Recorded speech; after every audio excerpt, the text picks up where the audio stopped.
Hey everyone, welcome. Thanks for joining. Um, Today we are going to talk to you about rest, fuel, and recovery, treating insomnia and eating disorders in athletes.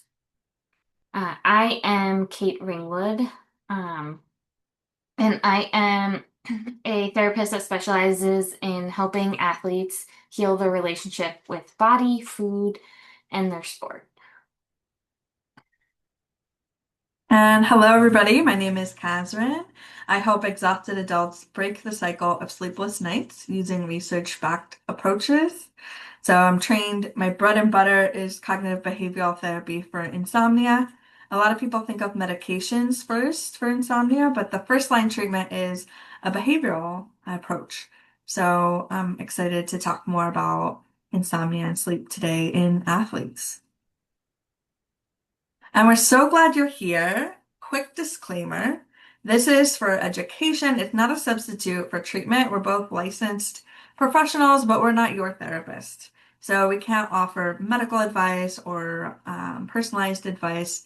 We hope this is helpful, and if it resonates, I'd encourage you to reach out to a qualified clinician who can help you understand yourself, who can look at your medical background and really take all of it into account. So this is for education, it's not treatment. So today we're going to talk to you about someone named Alex. So Alex is a very hardworking person. She's learned that going that extra mile in every aspect of her life has been extremely helpful for her, whether it's in sports, staying on top of school, advancing pretty quickly in her career. She's a very high achieving, kind of that type A structured person. Alex knows, of course, that sleep and nutrition are extremely helpful for their health, and is always really determined to do what she feels is right and best for her body. But lately, she feels like the more she tries to stay in control around these things, the more she actually feels out of control. So she works so hard to try to fuel her body for her sport with the quote unquote perfect foods, and now fears going out to eat with friends because she doesn't trust the restaurant and how they prepare the food. She spends a lot of hours searching online for what is going to be the healthiest for her sport and for her overall, yet consistently feels exhausted during workouts. Her body feels beat down all week after a race, and her nagging foot injury from last year keeps just popping up. And now, on top of everything else, even though she's trying so hard to sleep well, it feels like another thing that she's failing at. The harder she tries, the more supplements she takes, the more things she adds to her bedtime routine, none of it matters. Her brain will not shut off. She feels even more anxious about sleep. And she knows that's not helpful to worry so much about sleep, but she doesn't know how to shut her brain off. She doesn't know how to make it stop. And it's taking over her life a little bit. She feels like I can't stay at my boyfriend's place anymore. I hear him breathing. It changes my routine. And she wonders to herself, like, why can't I sleep like everyone else? Why can't I sleep like my boyfriend does? And it's starting to really take over her life. It's affecting her daytime performance. And no matter how hard she tries, it's getting worse. So it feels really stuck. And if you're struggling with sleep, you're not alone. An NCAA study on undergraduate athletes, 24% reported traumatic or very difficult to handle sleep difficulties, and 61% reported daytime fatigue and sleepiness at least 3 days. So that's a huge percent of athletes struggling with sleep. And there's some unique challenges too. Although insomnia and sleep issues are really prevalent in general, you're also dealing with potentially late games or early practices. There might be a lot of perfectionism, wanting to optimize, wanting to do things perfectly. There's this idea of orthosomnia, which is just trying to sleep so perfectly that it gets in the way of actually getting restorative sleep. You may also be traveling across time zones. There's a number of things that make it uniquely challenging. But we know that sleep really matters for athletes. Poor sleep reduces reaction time, endurance, impulsivity, while on the other hand, good sleep can help with repairing your muscles, performance, and recovery. And if you're watching this, you probably already know all that. You're probably a little bit too worried about that. So I think it's important to say, but also know that there's not something wrong with you. Most likely, there's just an approach that's really counterintuitive and effective that's not well known. We'll talk about that in a minute. So Alex is wondering, why can't I sleep like my boyfriend? Why can't I sleep like everyone else? You probably know sleep is important, but your body isn't letting you. So there are effective solutions. I mentioned cognitive behavioral therapy for insomnia. It's in many ways like an exposure therapy for a phobia. If you're familiar with that, you know that if you're afraid of, for example, spiders, instead of avoiding spiders and trying not to think about spiders, you slowly move towards getting comfortable with it. And a lot of the sleep tips that help are when you're someone who sleeps okay, but you want to sleep better. So, one really common one I hear is counting to 100. If you're someone who sleeps okay and you want to sleep a little bit better, maybe that would be helpful. Or taking supplements and things like that. But when you don't sleep well, that effortful action creates more stress in the body and makes sleep further away.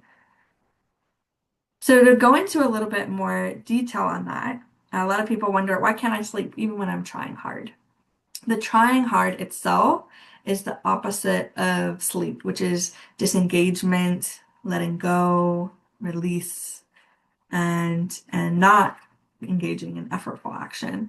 There's a graphic here that's kind of an example where the person's saying, I'm determined to go to sleep. There's muscle tension in the jaw, there's eyebrow tension, they're just really wanting to go to sleep.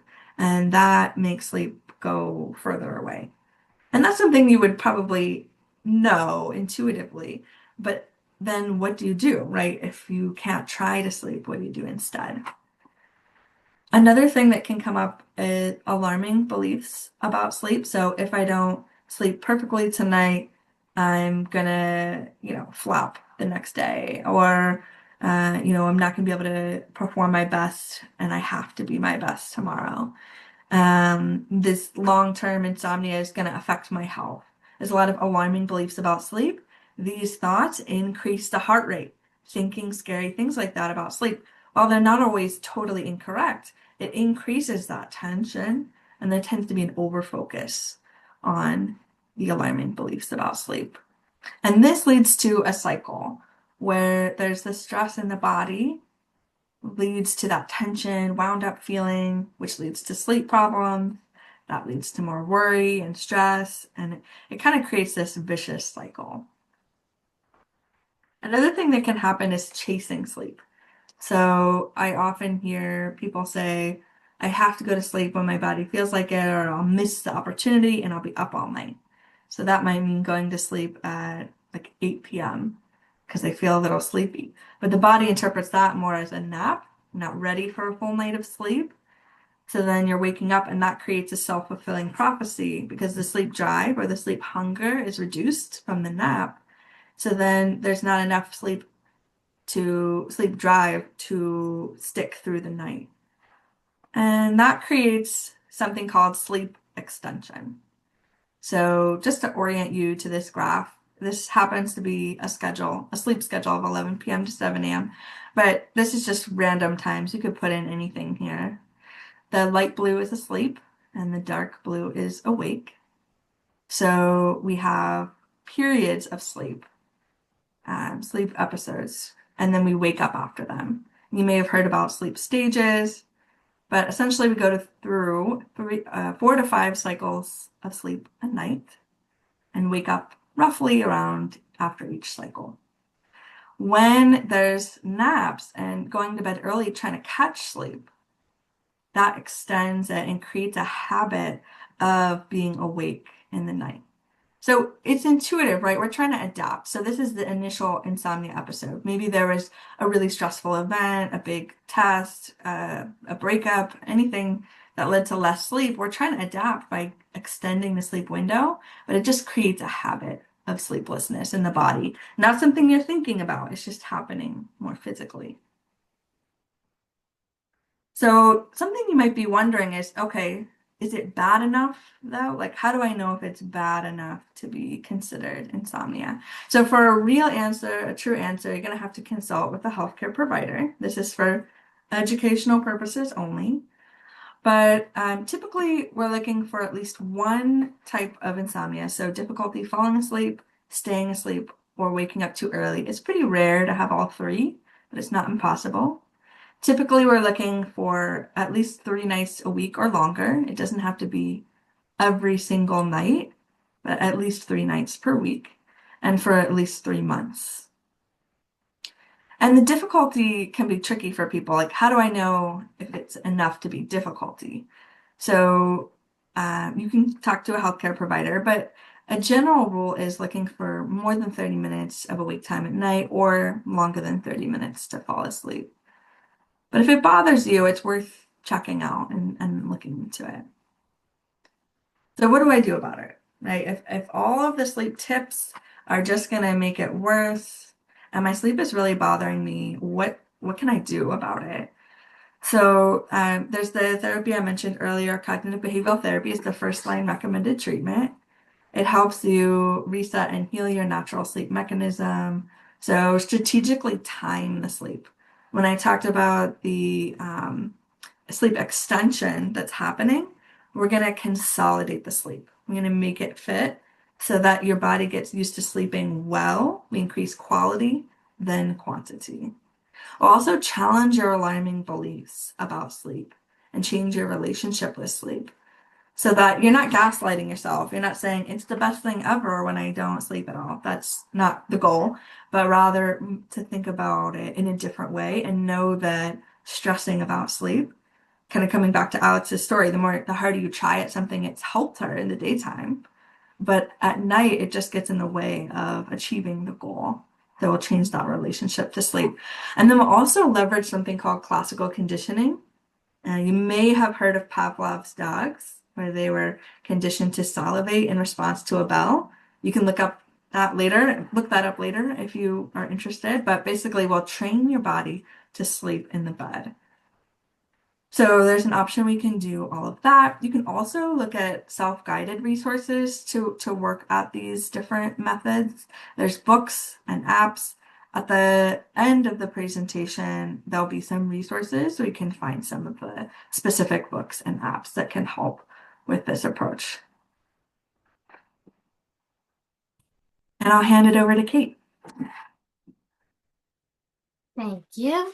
Yeah, so along with sleep, of course, helping your body recover and become stronger as an athlete, having a healthy relationship with food as an athlete is also extremely important.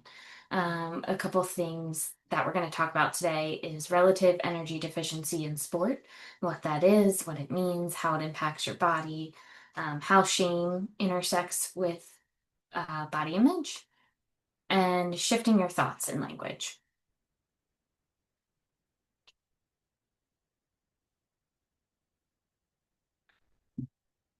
Oh, sorry, I don't think I'm able to switch the slides, so you have to hit that for me. Thanks.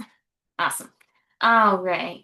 So, relative energy deficiency in sport. So, this is otherwise known as RED-S or REDS.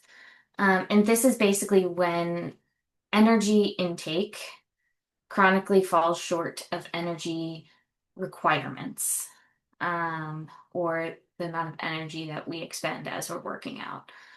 So basically, that's through training and exercise, but basically, we're not taking in enough fuel through our diet to fuel the amount of exercise that we're doing.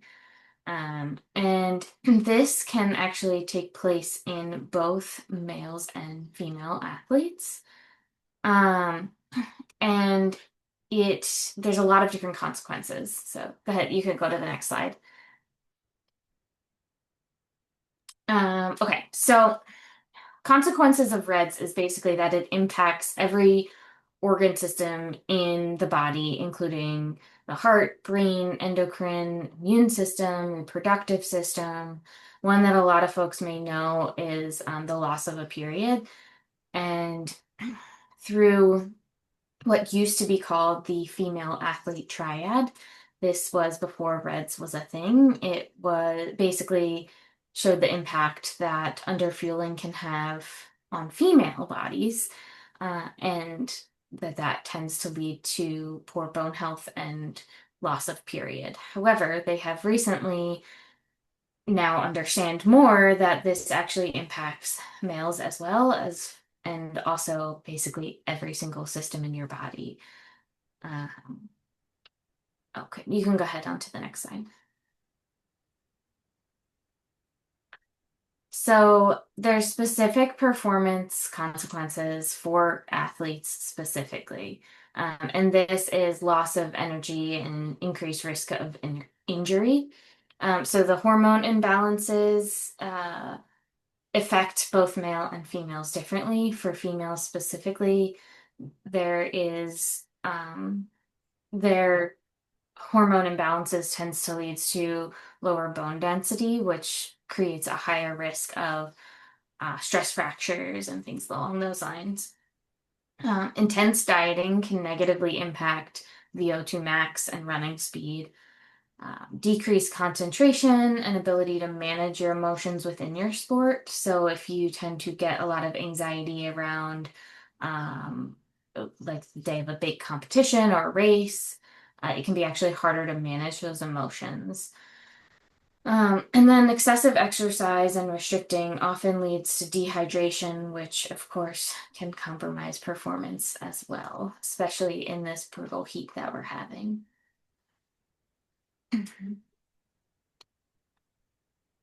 So, another impact that can impact recovery is shame and body image.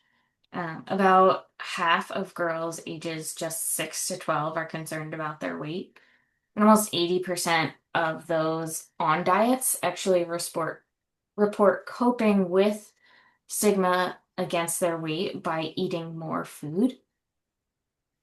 Weight-based victimization among youth have been linked to actually less physical activity, lower self-esteem, higher body dissatisfaction, and a higher risk of eating disorders. So what that basically tells us is that when we are being told that we need to lose weight because our body size is just not okay, whether that's by doctors, by coaches, by parents, by peers, it's actually less likely to do the things that they say we want to do in order to be healthier. So it leads to this lower satisfaction with ourself, tends to actually eat more food, physical activity goes down. I mean, the high risk of eating disorders just skyrockets when there's weight-based victimization. So okay, we know this information, we have this information, so then what, right? These shifting our thoughts and our language is not just for someone that is struggling with REDS or an eating disorder. This can be just creating a positive atmosphere among teams because we do know that teams have uh, the relationship between a coach and their team and the athletes on the team have a very can actually increase the risk of an eating disorder happening. And athletes themselves are 2 to 3 times more likely than the average individual to develop an eating disorder. And I want to also just bring up that this, again, is not just females. Males contribute to about 25% of those struggling with anorexia and bulimia, and about 40% of those are males who are struggling with binge eating disorder. Binge eating disorder is actually probably the one that creates the most shame and is the least talked about, um, and is the actually the most common eating disorder out there. So we know that it's there. So what do we do? Um, so avoid using terms that label foods. So creates judgment towards foods, saying that they're good or bad. I mean, it's so common these days to hear something like, "Oh, I can't eat that cookie," right? Or "I'm gonna be so bad if I eat that cookie." Well, if we label a food as bad, then we have this automatic thought of then we are bad if we eat that food. So avoiding that judgment around it is extremely important.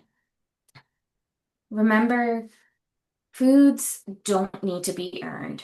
The one thing that I like to remind folks of is that even if you have committed the worst crime and you are in prison for life, you still get fed. So we all deserve to fuel our bodies. Um, Focus on what your body can do for you rather than the size or the shape. So if you're an athlete, thinking about how your body actually helps you do your sport, the strength that it takes to compete, all of those things. Avoid using numbers, measurements, or calories. Um, that basically avoiding numbers and measurements like that creates less of an atmosphere for comparison. And comparison is something that can be really high when it comes to eating disorders. Pay attention to the mind-body connection, such as hunger, fullness, and satiety. This is something that, we're born with this instinct to, babies cry when they're hungry, they push away the bottle when they're full. And then over time, all of the messages that we get through commercials, through what people are saying, judgments around foods and bodies, we learn to just ignore those cues and push them away. And when we do that, we actually lose trust with our body. And that creates a lot of difficulty when we're trying to actually fuel our body enough in order to perform. Talking about social media and the messages around diet culture. So, if you're unaware, diet culture is kind of the messages that we get through commercials, advertising, all the judgments around food that are out there in the world. It's everywhere. And we need to talk about it more and talk about how things are not accurate, all the shame like, diet culture creates so much shame. And the more that we talk and are vulnerable around that shame, the less power that gives to us. So, the last thing that I have here is thinking about who you are and your top values. If you, I often have clients list out like their top 5 values that they want for themselves. And sometimes it can be helpful to look at someone maybe that you admire, and what you admire about them, and what qualities maybe you have or that you want to have and work towards. And identify your top 5 because you can make calls around your life, like make decisions around what those values are. So if you are sitting, this is one that comes up often for me, if you're a mom sitting with their 5-year-old and their 5-year-old really, really wants ice cream and wants to go share an ice cream cone, maybe your value is family and you want to be able to put them first.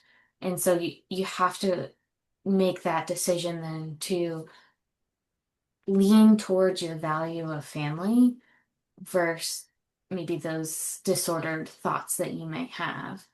And that's kind of an extreme example of how it would be used in this dynamic, but this really helps you identify who you are as a person inside and outside of your sport and how to lean in towards that.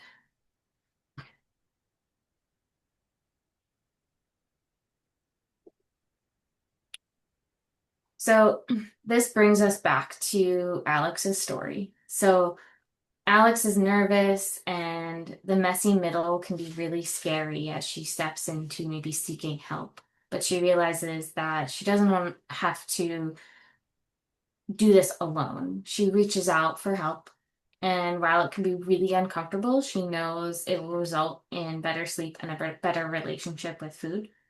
One thing that I noticed the similarities of between sleep and improving your relationship with food is that kind of aspect of exposure and sitting in that uncomfortable, messy middle area where you have this increased anxiety. And that can be something really, really scary to step into. And yet it's needed to be uncomfortable in order to improve the relationship with both of those things.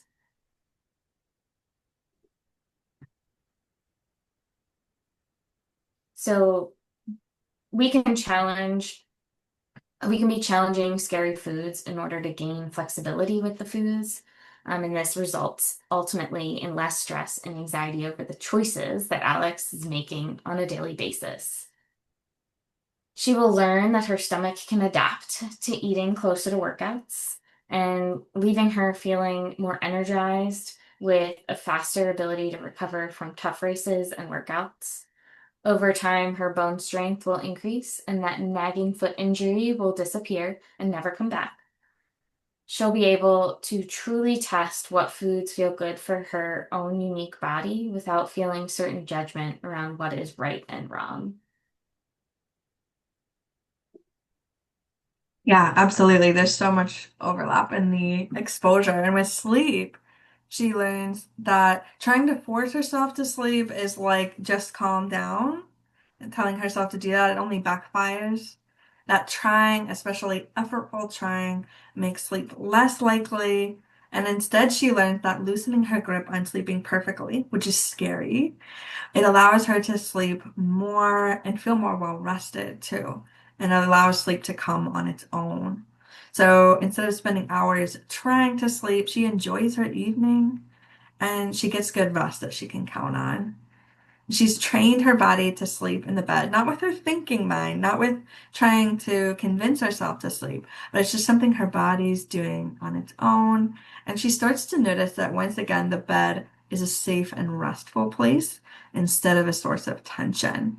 And one really fun outcome too is that she feels more free to stay at her boyfriend's place. She's not bothered so much by his breathing. In fact, it's a safe, comfortable place again in the bed, and she doesn't even notice his breathing anymore. She's not so aware of the surroundings. She also notices improvements in her daytime performance, how she's thinking, her response times, and overall feeling much better. So we've come to the end of the presentation, but I wanted to share some of the resources and some information about how to work with us or, where you can get connected if any of this really resonated. So you can schedule a free consultation through my website or my email that are listed below. And we can talk and see if we're a good fit. And if I know that I'm not a good fit for everyone. So if I'm not, I am always happy to talk to you and see maybe which direction we feel like would be best to go, and how I can assist. Um, yeah.